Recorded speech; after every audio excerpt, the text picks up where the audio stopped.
আজকে আমি বাড়িতে চিকেন চপ বানাবো। চিকেন চপ বানানোর জন্য আমি একটা পাত্রের মধ্যে বাঁধাকপি কুচি, লঙ্কা কুচি, ধনেপাতা কুচি, গাজর কুচি, ক্যাপসিকাম, কিছুটা কালো জিরে, সাদা গোটা জিরে, আর আমি জিরে ধনে ওখানে ভেজে নিয়েছিলাম, ওর মধ্যে দিয়ে দিয়েছিলাম। তারপরে বেসন দিয়েছি, বেসন দেওয়ার পরে আমি একটা ডিমকেও ভেঙে নিয়েছি, নিয়ে ভালো করে সবকে নুন দিয়েছি, স্বাদ যতটা নুন লাগবে স্বাদ মতো নুন দিয়েছি, হালকা একটু চিনি দিয়েছি, দিয়ে পুরো ভালো করে সব মেখে নিয়েছি। ফেটে ভালো করে মেখে নিয়ে ভেজিটেবিলের যে আকার হয় সেই আকারের শেপ দিয়ে আমি চপটাকে ভাজবো। তো প্রথমে আমি একটা কড়াইয়ে তেল নিয়ে নিয়েছিলাম, তেলটাকে নিয়ে গরম হয়ে যাওয়ার পরে আমি ভেজিটেবিলের যে শেপটা হয় ওই রকম টাইপের লম্বা লম্বা করে আমি গরম তেল হয়ে যাওয়ার পরে একটা একটা করে আমি ওই তেলের মধ্যে ছাড়ি। তারপরে এক পিঠ ভাজা হয়ে গেলে আবার আমি আর এক পিঠ উল্টে নিই।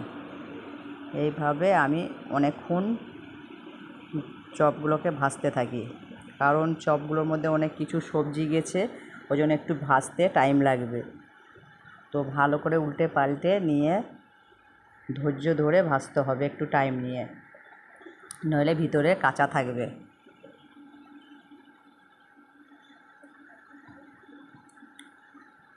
এটা ধনেপাতা চাটনির সঙ্গেও খাওয়া যাবে, টমেটোর সসের সঙ্গেও খাওয়া যাবে।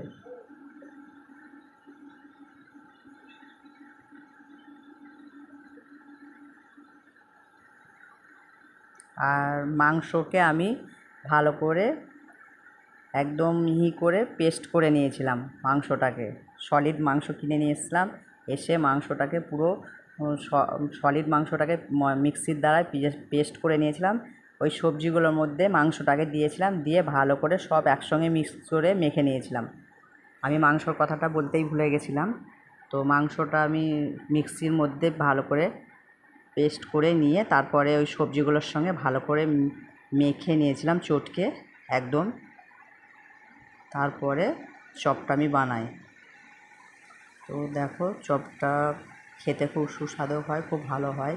বাড়িতে তোমরা অবশ্যই ট্রাই করবে। আমি এইভাবেই বানিয়েছি, আমার এইভাবে ইচ্ছে হলো, ভাবলাম কীভাবে বানাবো। সবাই তো সব রকমেরই বানায়, তো আমি দেখলাম আমি এইভাবে একবার বানিয়ে দেখি কেমন লাগে। তো আমি এইভাবেই বানিয়ে ট্রাই করে দেখলাম।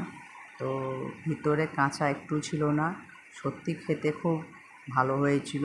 অবশ্যই তোমরা বাড়িতে ট্রাই করবে, দেখবে ভেজে খুব সুন্দর হয় খেতে।